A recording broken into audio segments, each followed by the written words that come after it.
il y a quelque chose d'un peu irréel dans ces plaintes. Quand il y a une perquisition chez le ministre de la Santé à 6 heures du matin, alors qu'il doit faire une conférence de presse le lendemain pour donner, l'après-midi même, pour donner les détails du couvre-feu, comment ces politiques-là ne seraient pas empêchés de faire ce qu'ils veulent? Et comment le risque judiciaire ne viendrait pas prendre la place du travail qu'ils doivent faire pour le bien commun? C'est intenable pour eux. Et donc il me semble que le temps de la justice ne doit pas être là pour contrarier et empêcher le temps politique qui est, en plus, on est au cœur de la bataille, là, on n'est pas après, on n'est pas au moment où chacun compte les choses.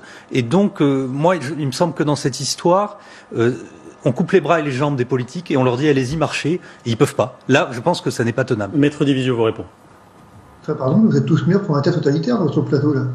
C'est bon, hein. C'est-à-dire, je parle pas du tout d'État totalitaire, maître. Je parle pas du tout d'État totalitaire. En même temps, pardon, laissez Maître Divisio répondre. À un moment donné, ce que vous décrivez, c'est le fonctionnement de l'État totalitaire, quand même, hein. Il faut quand même, attention les garçons, là, il faut quand même qu'on se souvienne de ce que vous fonctionnez exactement en philosophie politique.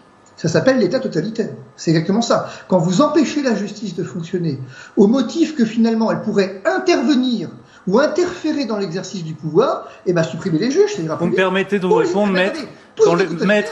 Est-ce que vous me permettez de vous répondre? Quand les juges viennent à 6 heures du matin chez le ministre de la Santé, non, attendez, chez le ministre de la Santé, le lendemain de l'annonce par le en même temps, pardon, chacun son tour. Laissez-moi terminer. Non, attendez, Vincent. Vous terminez, Maître Divisio. Vous croyez qu'effectivement, pour le justiciable ordinaire, ils viennent pas à 6 heures du matin, vous découvrez le fonctionnement de l'institution judiciaire. Donc il y aurait une justice, si je comprends bien. Vous m'expliquez qu'effectivement la justice devrait prendre des précautions avec les politiques, alors que la Constitution les a soumis à la loi pénale. C'est un choix constitutionnel qui a été fait quand même de les soumettre à la loi pénale.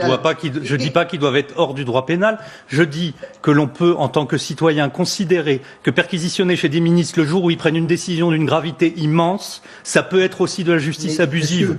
C'est tout ce que je dis. La n'existe pas. C'est là où vous vous trompez. Ben oui. Pour la justice pénale. Vous savez très bien que la tension entre le pouvoir politique et le pouvoir judiciaire traverse l'histoire de France. Donc là, c'est un exemple. De dire que le ministre était un justiciable ordinaire avec juste une immunité, ou en tout cas effectivement un privilège de juridiction. Rien d'autre. Le code pénal lui est applicable. Alors si vous proposez d'abroger le code pénal... Je n'ai jamais proposé d'abroger le code pénal. J'émets un avis qui, je pense, représente celui de beaucoup de citoyens français. J'en ai encore le droit, il me semble. Moi, je ne crois pas qu'il y a beaucoup de citoyens français. Il représente la majorité des commentateurs, mais pas des citoyens français, monsieur.